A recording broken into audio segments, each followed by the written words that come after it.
Hello everyone, my self Abhishek and आज हम start करने जा रहे हैं क्लास टेंथ का फिजिक्स का चैप्टर करंट एंड इलेक्ट्रिसिटी। तो सबसे पहले हम समझेंगे कि करंट होता क्या है। करंट को हम डिफाइन करते हैं rate of flow of charge, कितना चार्ज हमारा फ्लो हो रहा है इतने टाइम में। एज जब रेट आ जाता है तो हम टाइम के रिस्पेक्ट में बातें करने लगते हैं कि हमारा कितना चार्ज फ्लो हो रहा है इतने टाइम में for a particular area. So current को हम लिख सकते हैं चार्ज अपॉन टाइम। चार्ज को डिनोट करते हैं क्यू से एंड टाइम को करते हैं टी से। अब जो चार्ज का स्टैंडर्ड यूनिट होता है वो होता है कूलम एंड टाइम का सेकंड, और इसका एक स्पेशल यूनिट भी होता है, इसको हम लिख सकते हैं एम्पियर। तो हमारे जो चार्ज का ऐसा यूनिट होता है वो होता है एम्पियर।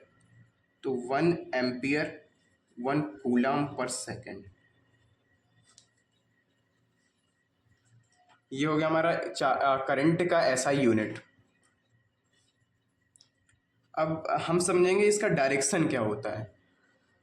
तो जैसे एक कंडक्टर है, ये ए हो गया, ये बी हो गया। अब हमने डिफाइन किया है कि जो हमारा करंट का डायरेक्शन होता है, जो कन्वेंशनल करंट होता है वो अपोजिट होता है इलेक्ट्रॉन की डायरेक्शन से। जैसे इलेक्ट्रॉन इस डायरेक्शन में फ्लो हो रहे हैं, तो जो हमारा करंट होगा वो इसके अपोजिट डायरेक्शन में फ्लो होगा। ये एक कन्वेंशनल दिया गया, एक स्टैंडर्ड दिया गया है कि जो हमारा करंट का डायरेक्शन होगा वो इलेक्ट्रॉन के फ्लो के अपोजिट डायरेक्शन होगा।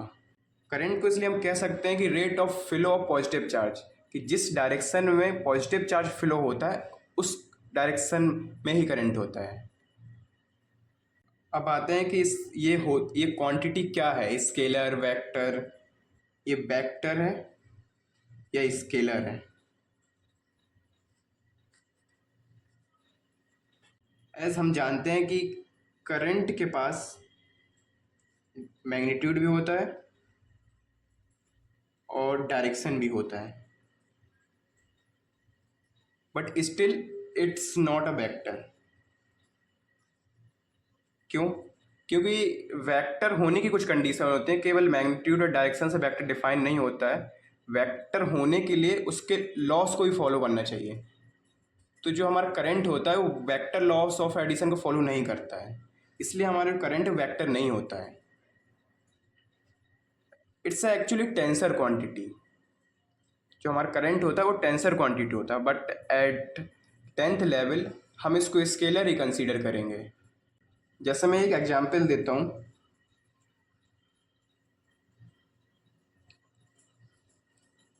यहाँ से हमारा 1 एम्पियर फ्लो होता है, यहाँ से हमारा 2 एम्पियर फ्लो होता है। तो एक स्टैंडर्ड्स होते हैं कि एट एनी जंक्शन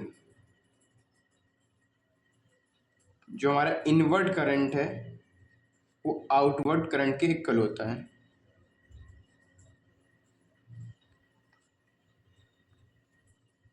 तो यहाँ से जो हमारा करंट फ्लो होगा वो 2 + 1 3 एम्पियर होगा।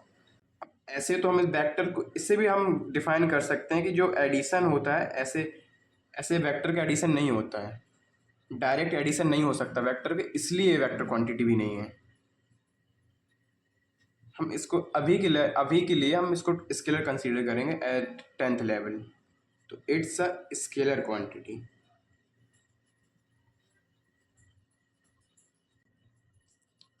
जैसे एक एग्जांपल लेता हूँ मैं। एक non uniform cross sectional area का एक कंडक्टर है, एक पॉइंट ए है, एक पॉइंट बी है।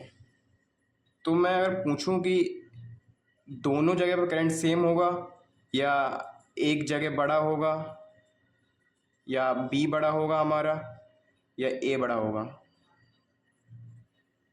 तो दोनों जगह करंट इक्वल होगा। एज जो हमारा करंट है वो एरिया डिपेंडेंट नहीं होता है, जितना हमारा करंट यहाँ से आएगा उतना ही जाएगा। जितना हमारा यहाँ पर फ्लो ऑफ चार्जेस आएंगे, जितना चार्जेस अंदर आएंगे उतना चार्जेस बाहर जाएंगे, इसलिए दोनों जगह करंट सेम होगा। ठीक है। अब हम कुछ क्वेश्चंस देख लेते हैं। जैसे फर्स्ट क्वेश्चन है, if an electron flows from one point two another,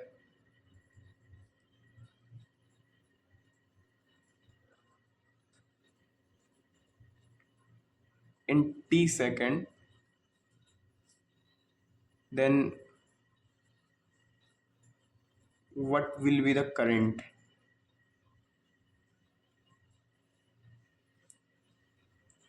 current हमने पढ़ा है चार्ज अपॉन टाइम। यहाँ चार्ज कितना फ्लो हो रहा है? n इलेक्ट्रॉन्स, और एक इलेक्ट्रॉन का चार्ज हमें पता है 1.6 इंटू 10⁻⁻19 कूलम होता है। तो n इलेक्ट्रॉन्स का n इंटू 1.6 इंटू 10⁻⁻19 कूलम, इतना चार्ज हमारा फ्लो कर रहा होगा कितने टाइम में? t। तो ये हमारा करंट हो जाएगा n इलेक्ट्रॉन का चार्ज एंड अपना टाइम। n इलेक्ट्रॉन का चार्ज है n इंटू 1.6 इंटू 10⁻⁻19 कूलम, इतना हमारा करंट फ्लो होगा एम्पियर। दूसरा क्वेश्चन देख लेते हैं हम यहाँ पे। ये NCERT का एग्जाम्पल है। A current of 0.5 ampere is drawn by a filament of an electric bulb for 10 minutes. Find the amount of electric charge that flows through the circuit. यहाँ हमसे पूछा गया Q। हमें क्या क्या गिवन है? करंट हमारा 0.5 एम्पियर दिया गया है, कितने मिनट्स के लिए फ्लो कर रहा है? 10 मिनट्स। इसको सेकंड्स में बदल देंगे as all things are in the SI unit, so हम T का भी SI यूनिट लेंगे।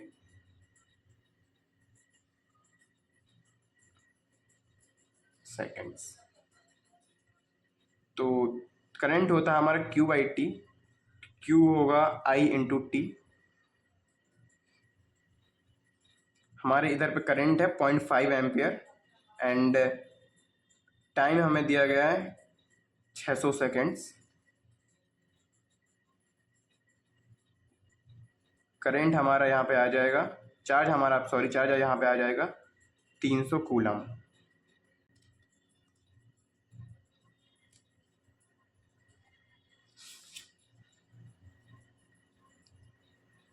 एक और एग्जांपल लेते हैं जो NCERT का ही है।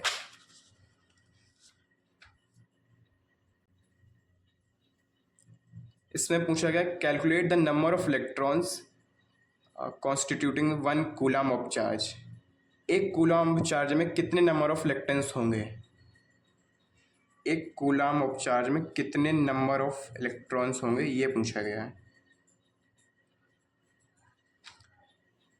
तो हमें पता है कि जो एक इलेक्ट्रॉन का चार्ज होता है, या जो हम कहें उसका चार्ज होता है 1.6 10⁻⁻19 कूलम।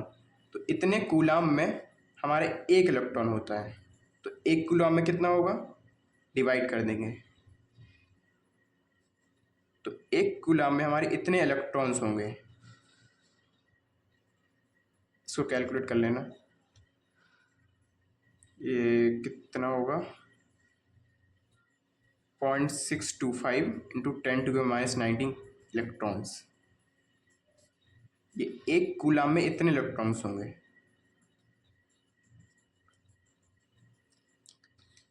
तो आज हमने समझा करंट का बेसिक क्या है, करंट का SI यूनिट समझा, एम्पियर होता है। करंट का डायरेक्शन समझा कि ये इलेक्ट्रॉन्स के अपोजिट डायरेक्शन में फ्लो करता है। ये वेक्टर है, स्केलर है, ये क्या होता है। फिर कुछ हमने पॉइंट्स देखे कि जो करंट होता है जो हमारे एरिया डिपेंडेंट नहीं होता है। It's just depend on the charges की कितना फ्लो चार्ज कर रहा है हमारा। जैसे यहाँ पे जितना चार्ज आया उतना ही बाहर जाएगा, तो यहाँ पे करंट सेम होगा। It's not depending on the cross section area. हमने कुछ क्वेश्चंस देखे, यहाँ पे बेसिक क्वेश्चन है। एंड नेक्स्ट वीडियो में समझेंगे हम what is potential difference, and इसके कुछ क्वेश्चन भी करेंगे। तब तक के लिए कुछ करंट की क्वेश्चन प्रैक्टिस कर लेना।